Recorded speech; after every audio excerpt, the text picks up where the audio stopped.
Why was the Armed Forces Pension Scheme 2015 introduced? Hey everyone, and welcome to The Savvy Squaddy. This is the final episode in the three-piece conversation that I had with the policy leads of pay, pension and allowances.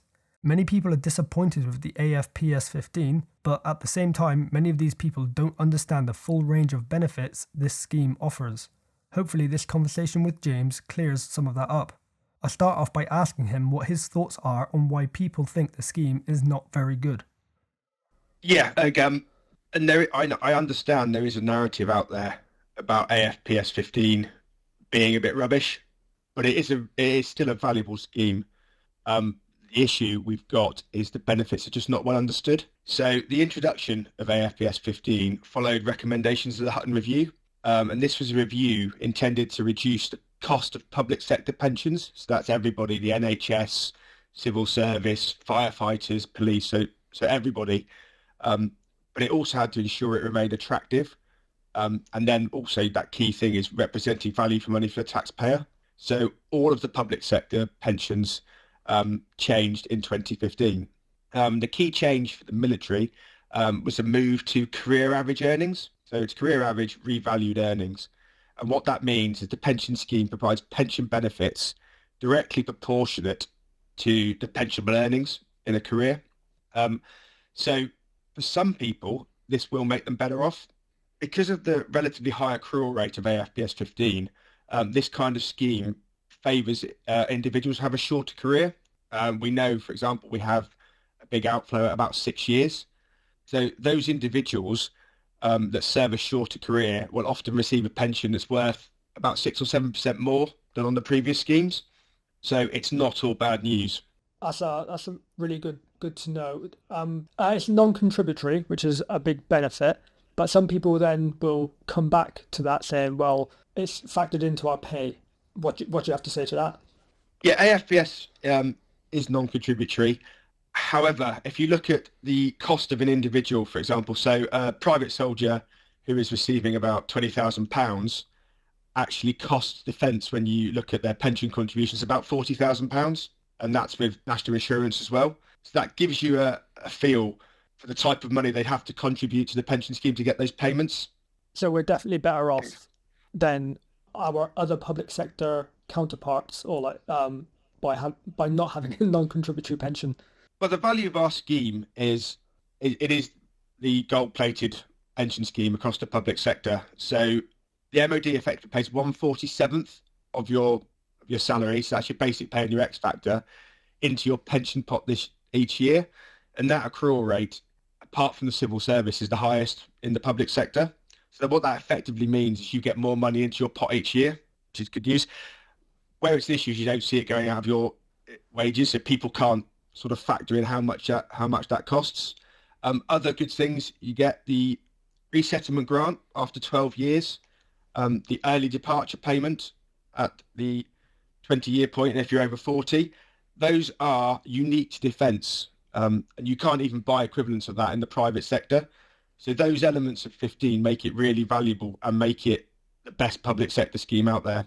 You mentioned there about a lot of people who kind of leave around the 6-year point. One of the questions that we got was, why can't the pensions auto start?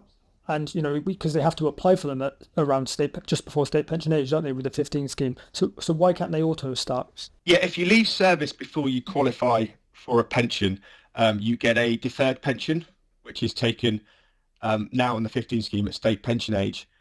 DBS and Equinity, who run the scheme, are unable to start these automatically. Basically, there's no way to know where individuals are living at that time, their current bank account details, and even in some instances, if sadly those individuals are still alive. So this is why individuals with a deferred pension need to apply to get their pension into payment. And there's a form to do that with DBS. The government is being supported by pension providers at the moment, and they're looking to develop a pension dashboard, which will be on gov.uk. That should make it easier for people to apply for their pensions when it gets to that point and track them and their deferred benefits. So it is an issue that people are aware of, but hopefully as the pension dashboard develops, that will be made easier. But unfortunately, they have to apply for it so we know where to send. The short version is so we know where to send the money. Yeah, actually, and again, I imagine a lot of people wouldn't consider that, by the time they hit the age of 68, they're not going to, well, currently it's the pension age for, I think my generation would be about 68. But yeah, where they're going to be living, what's their bank details, yeah, their circumstances then in their 60s will be very different to what they are now. So in 2005, we had, moved from the 75 to the 05 scheme, and then 10 years later, moved to the 15 scheme.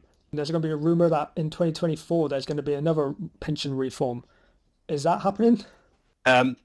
So when AFPS 15 was introduced, it was planned that it would last for 25 years. I'm not aware in my current role or anywhere in centre of any plans to introduce a new scheme in the near future.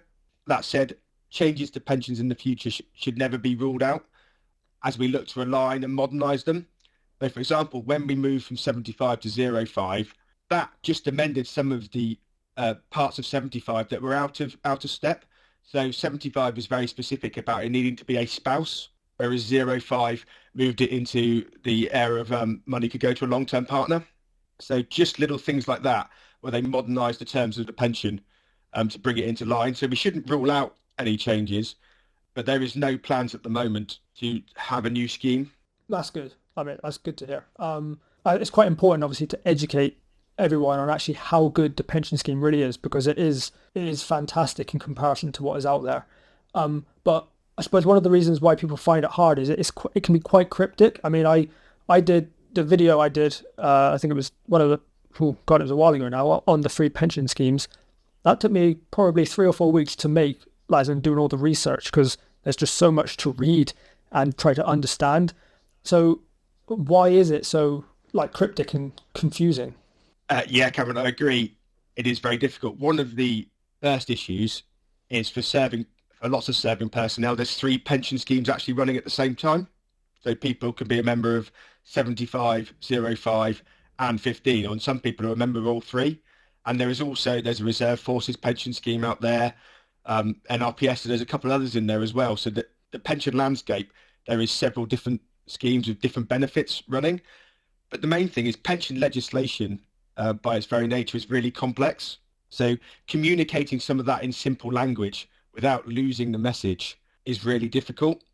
So one of my roles is to try and make pensions more understandable. Working with Centre, one example of this is we've done Pension Awareness Week. This runs every year, usually in about September, and it aims to provide simple, clear and concise guidance about armed forces pensions. And this includes release of fact sheets, so a couple of sides of A4 with the key pertinent details, videos on YouTube, and it also has live seminars by Forces Pension Society and White Ensign, which is the Navy Pension Society.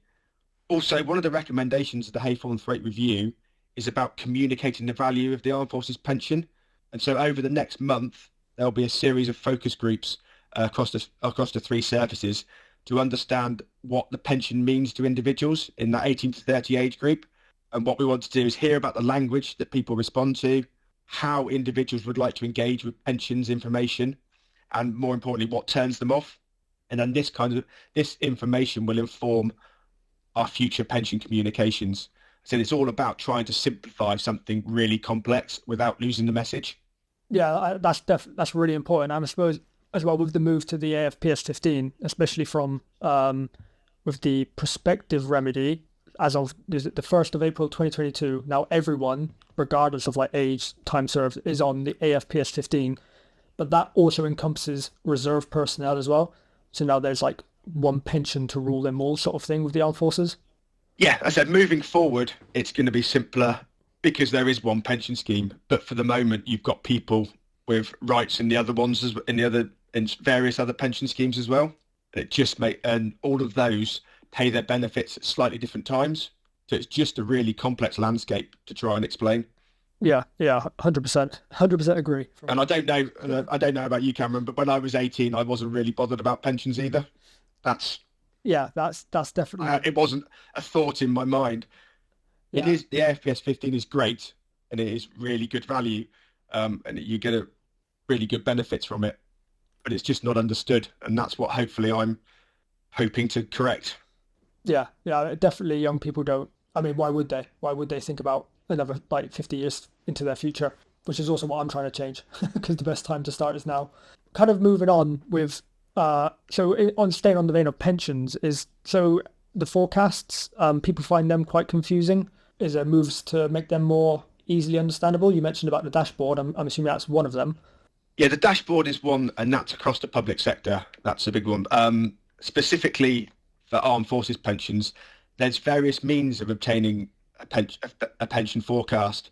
Firstly, you have the benefit information statement, which individuals receive on or about their birthday, so somewhere in around their birthday every year. And I'll admit, this is quite difficult to understand, and it's also confusing. What I will say is it's designed to fulfill some certain legislative requirements that the government have put in place about what we have to communicate, and that limits our ability to change it currently. However, there is a project in the next couple of years to digitise, along with the pension dashboard, lots of the pension forecasts, and that's our chance to take that benefit information statement to something that's useful and can be really well understood by people. So moves are afoot to do that. One example, I think, of where we've got this right is the enhanced armed forces pension calculator. So that gives you a projection of your benefits, and the new version also compares your benefits in the two schemes with the remedy. I think that's a really good product, and it's much clearer now than it used to be. So that's an example of how we're moving this forward. Yeah, definitely.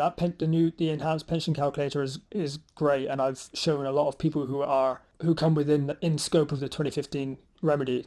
I've showed them that, and they're now able to see much clearer their benefits depending on what route they take when it comes to that.